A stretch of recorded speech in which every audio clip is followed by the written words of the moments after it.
shattered reflections. The champagne in Marcus Reynolds' glass had lost its sparkle, much like everything else in his life lately.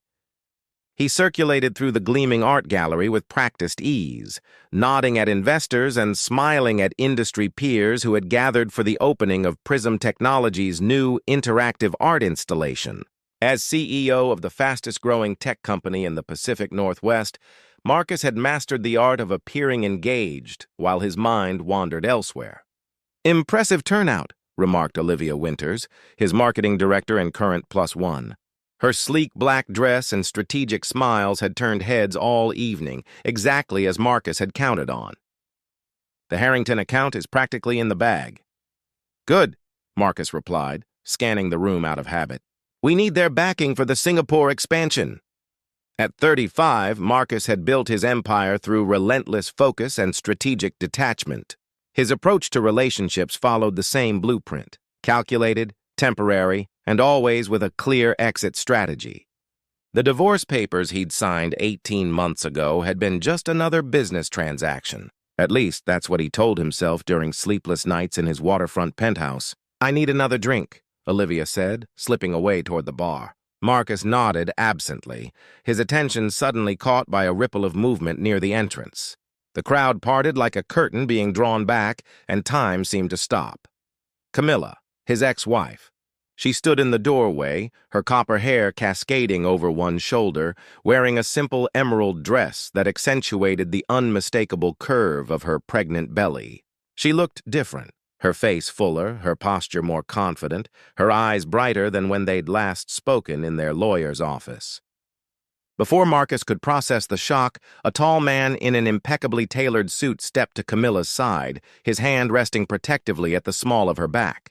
Marcus recognized Julian Thorne immediately, the British-born industrialist whose transportation empire spanned 3 continents. Unlike Marcus, who had clawed his way up from middle-class obscurity, Thorne had inherited wealth and multiplied it with seemingly effortless grace. "You're staring," Olivia's voice cut through his thoughts as she returned with fresh champagne. "I didn't know she'd be here," Marcus muttered, unable to tear his gaze away. "Who?" Olivia followed his line of sight. "Oh, the ex," her voice cooled. "And apparently with significant developments." Marcus watched as Julian guided Camilla through the gallery, introducing her with obvious pride. She laughed at something he said, and the sound carried across the room like a forgotten melody.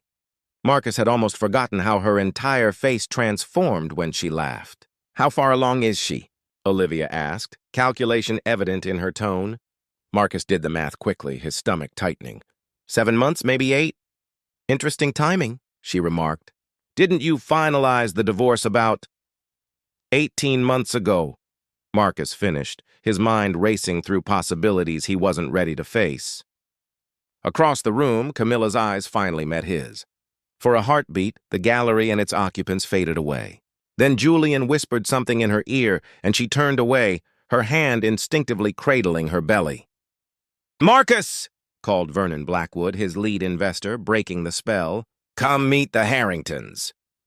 With practiced composure, Marcus slipped his mask back into place and turned toward the waiting investors.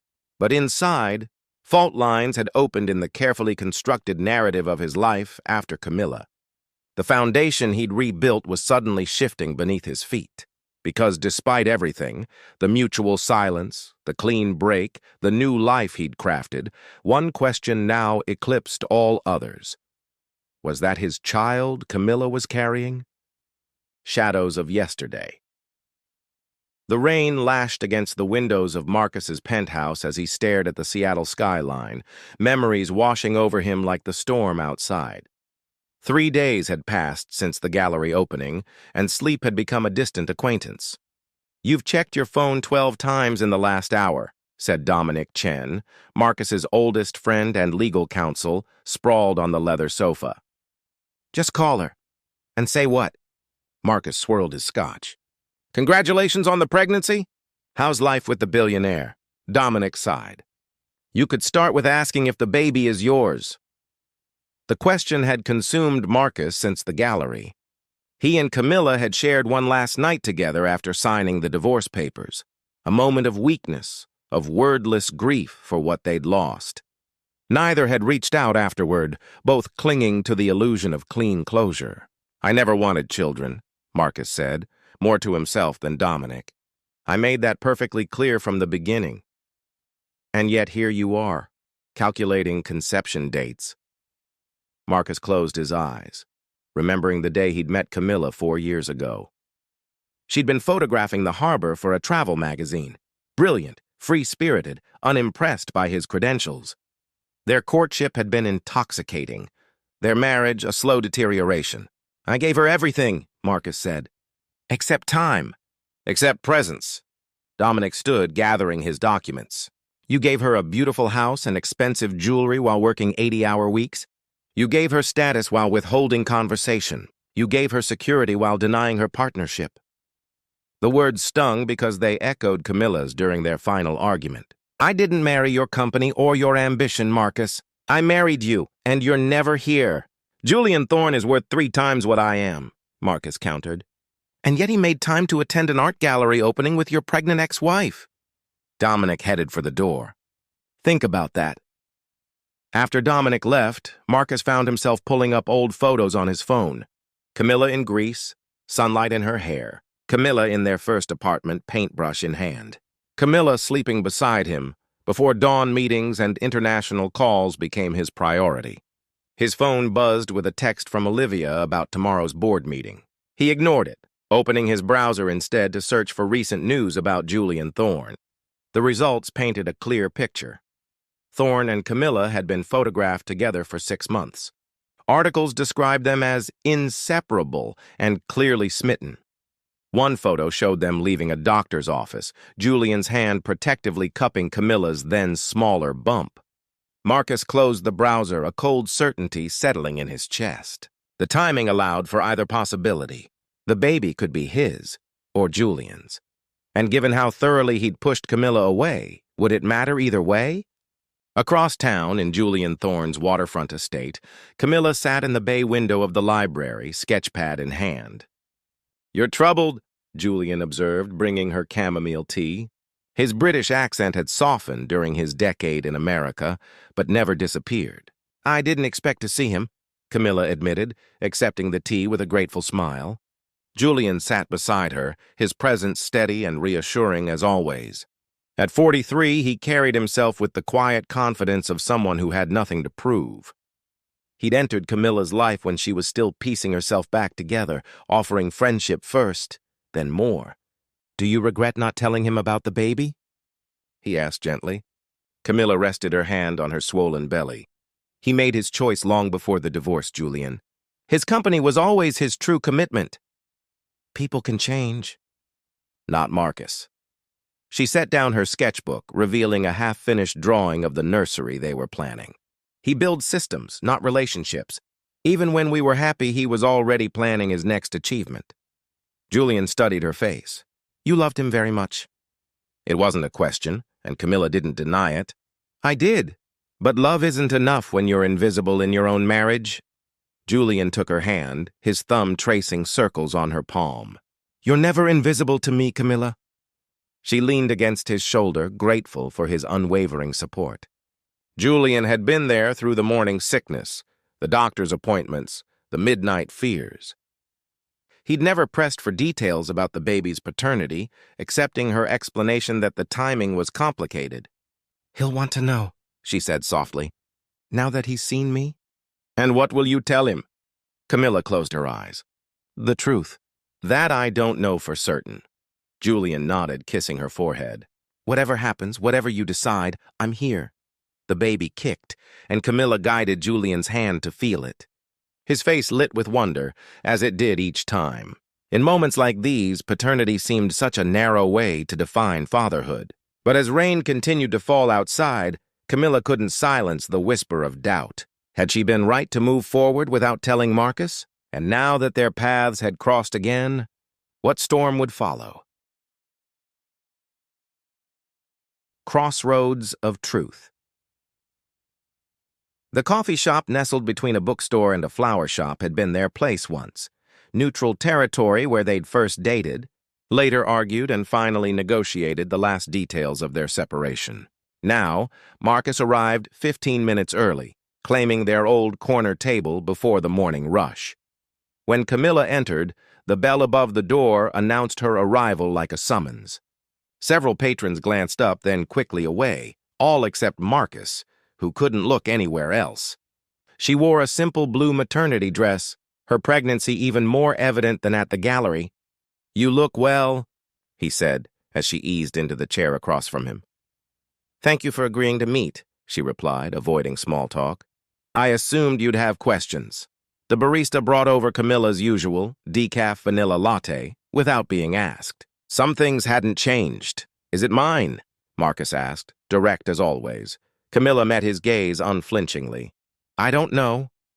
The honesty hung between them, heavy and complicated. "The timing," she continued, "it could be either, after we signed the papers that night, or Julian, whom I met 2 months later." Marcus absorbed this, jaw tight. "And Julian knows this?" "He does. Yet he's playing the devoted father-to-be." There was an edge to Marcus's voice. "He's not playing anything," Camilla said firmly. "He's been supportive without conditions. Without ownership," the implication stung. "I never owned you, Camilla." "No, you just scheduled me between conference calls and product launches." She sighed, softening slightly. "I didn't come to rehash the past. Then why did you come?" "Because you deserve to know the possibility, and because I'd like a paternity test after the birth." Marcus leaned back, studying her. Pregnancy had given Camilla a quiet radiance, but something else had changed too. A certainty in her movements, her words. This wasn't the woman he'd married, nor the one he'd divorced. This was someone new, forged in the aftermath of their failure. "I never wanted children," he said, echoing his words to Dominic. "I remember," Camilla replied. "You were very clear. But if it's mine, if it's yours, we'll figure out what that means." She rested her hands on her belly. "But understand this. Julian has been here every day. He's assembled furniture, attended birthing classes, held my hair back during morning sickness. Biology isn't the only claim to fatherhood." Marcus felt something unfamiliar twist inside him. Not just jealousy, but regret for experiences he'd never considered valuable until someone else claimed them. "I'd like to be involved," he said, surprising himself with the truth of it. "If the baby is mine," Camilla studied him. "Why?" It was a fair question. Marcus had spent their marriage avoiding entanglements that might divert his focus. A child had never been part of his 5-year plan. "Because I'm starting to wonder if I've been building the wrong things," he finally said. The answer seemed to satisfy her. She nodded, then winced slightly. "Are you okay?" Marcus asked, alarmed. "Just kicking," she said, a small smile touching her lips. "She's been active today." "She?" "A girl." For the first time that morning, Camilla's expression softened with genuine joy. "Due in 6 weeks, a daughter." The possibility settled over Marcus like a mantle he'd never expected to wear. Not an heir to his company or an extension of his legacy, but a person entirely her own. "I should go," Camilla said, checking her watch. "I have a doctor's appointment." "With Julian?" She nodded, gathering her purse. "Camilla," Marcus said as she stood, "I'm sorry for how things ended. For not being who you needed." She paused, her expression unreadable. "We both made choices, Marcus. I'm making different ones now." As she walked away, Marcus remained at the table watching her go. The coffee shop continued its morning rhythm around him, but something fundamental had shifted. For the first time in years, he questioned whether the empire he'd built was worth what he'd sacrificed to create it. Foundations of trust. The hospital corridor smelled of disinfectant and anxiety. Marcus paced outside the maternity ward, his usual composure abandoned. The call had come 3 hours ago. "Camilla in early labor, complications possible, come quickly." "Mr. Reynolds?" Marcus turned to find a nurse watching him with practiced patience. "Ms. Harlow is asking for you," she said. "Room 307. Inside, Camilla lay against white pillows, monitors beeping steadily beside her. Her face was pale but determined. "You came," she said simply. "Of course." Marcus approached cautiously. "Where's Julian?" "Tokyo, unavoidable meeting." She grimaced through another contraction. His plane lands in 4 hours. Marcus moved closer, unsure of his role but unwilling to leave. What can I do? Stay, she said, surprising him. Please. The next hours blurred into a rhythm of pain and respite. Marcus held her hand, fed her ice chips, listened to doctors discuss concerns about the baby's heart rate. When they decided on an emergency C-section, fear crystallized in his chest, not just for the child who might be his, but for Camilla. I'm scared, she admitted as they prepared to take her to surgery. Vulnerability breaking through her careful walls. Marcus squeezed her hand. You're the strongest person I know, Cam. You've got this. She gave him a searching look. Why are you here, really? Because regardless of DNA, I care what happens to you, to both of you. The sincerity in his voice surprised them both.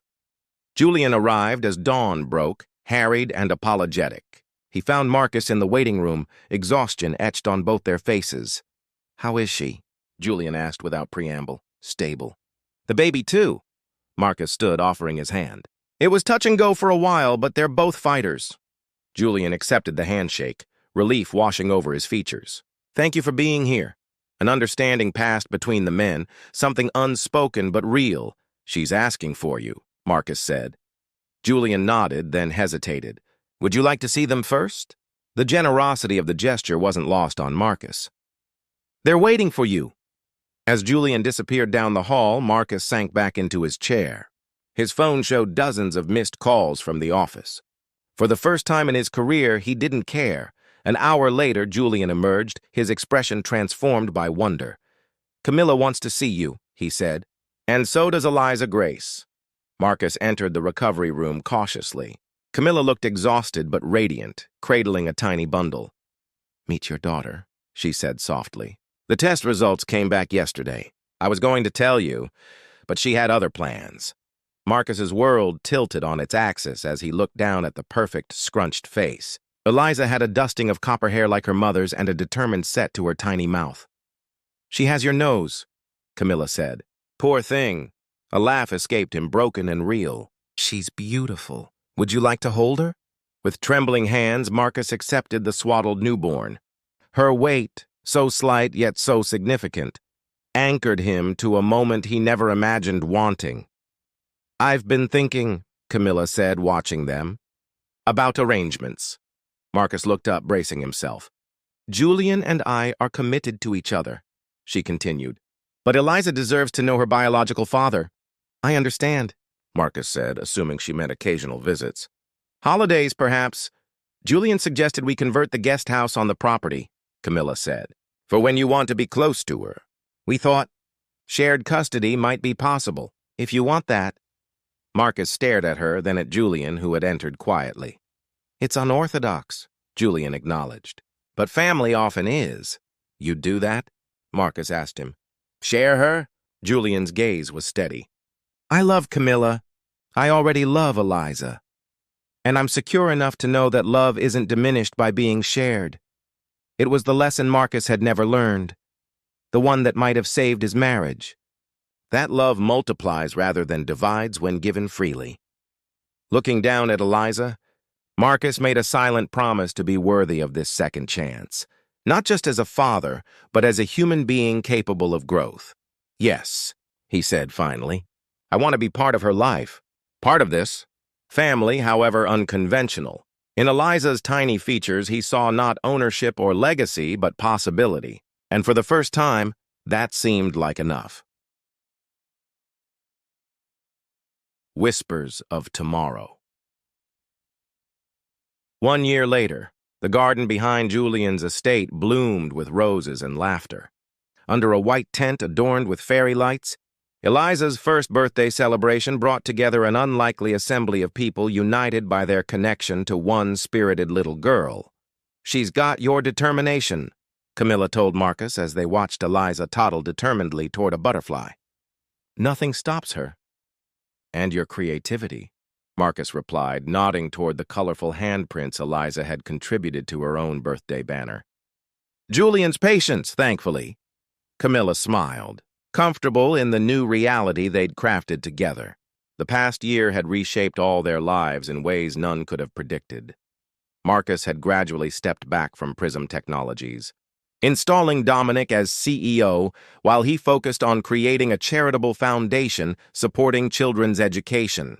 The guest house Julian offered had become a true second home, allowing Marcus to be present for dinner, bedtime stories, first words. Olivia had departed from his life with a cutting remark about his misplaced priorities. In her place came genuine friendships, time for reflection, and the discovery that success measured in quarterly reports left much to be desired. "Speech time," called Julian, clinking a glass to gather everyone's attention. Handsome in casual linen, he held Eliza on his hip with practiced ease. As conversations quieted, Julian looked around at their assembled guests. "A year ago, I would never have imagined this gathering. Frankly, I expected restraining orders rather than shared birthday parties." Laughter rippled through the crowd. "But Eliza," Julian continued, smiling at the baby, "taught us something remarkable. That family isn't defined by convention or biology alone, but by choice, by showing up day after day." Marcus felt the truth of those words in his bones. He'd learned more about commitment in the past year than in all his business dealings combined. "So here's to our daughter." Julian raised his glass, looking at both Camilla and Marcus. "And to the village raising her." As glasses lifted in toast, Eliza squirmed to be put down. Once released, she toddled straight to Marcus, arms raised in imperious demand. He scooped her up, breathing in the sweet scent of her hair. "Da," she said clearly, patting his cheek with sticky fingers. The simple syllable still astonished him every time. In her eyes, he wasn't the CEO or the ex-husband or the biological father navigating a complex arrangement. He was simply Da, and that identity had become his most valued. Later, as afternoon mellowed into evening, Marcus found Camilla alone by the rose garden. Eliza had finally succumbed to sleep in Julian's arms inside the house. "Thank you," Marcus said quietly. Camilla tilted her head. "For what? For not giving up on me entirely? For allowing me to know her?" She studied him thoughtfully. "You're not the man I divorced?" "No," he agreed. "I'm not." The silence between them was comfortable now, free of the resentment and hurt that had once filled it. "Are you happy, Cam?" he asked, genuinely wanting to know. She looked toward the house where Julian moved behind lit windows, still holding their sleeping daughter. "Yes," she said simply. "Different than I imagined, but yes." Marcus nodded, finding no jealousy in his heart. "Julian is a good man." "The best," she agreed, then added, "So are you, when you remember what matters." "I'm trying not to forget again." Camilla touched his arm lightly. "I know." As twilight deepened around them, Marcus reflected on the journey that had brought them here. The ambitious young man who had once prioritized empire building over human connection seemed like a stranger now. In losing what he thought he wanted, he had found something infinitely more valuable. Inside the house, Julian placed Eliza in her crib, then joined them in the garden. 3 people connected by love for one small human. "Next year, perhaps a smaller party," Julian suggested, slipping his arm around Camilla's waist. "My ears are still ringing from that children's band." "Just wait until she wants a pony," Marcus warned with a grin. "Don't even joke about that," Camilla groaned. "With the 2 of you competing to spoil her, we'll need a stable by kindergarten." Their laughter mingled in the evening air, a harmony none of them had anticipated, but all now treasured. Above them, stars emerged one by one, witnesses to the family they had created, not from obligation or tradition, but from choice and forgiveness and the courage to rewrite old endings into new beginnings. In the nursery window, a nightlight cast a gentle glow over Eliza's sleeping form, a beacon guiding them all home to what truly mattered.